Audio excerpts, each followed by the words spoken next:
Kuna baadhi ya matatizo na changamoto unakutana navyo, sio kwa sababu umefanya dhambi au umekosea, ni kwa sababu ya roho inayotembea kwenye kitabu cha uongo wa kweli. Kitabu cha uongo.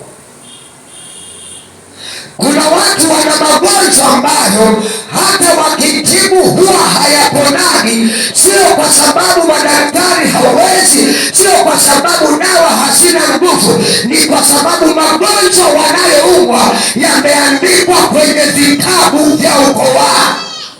Amen.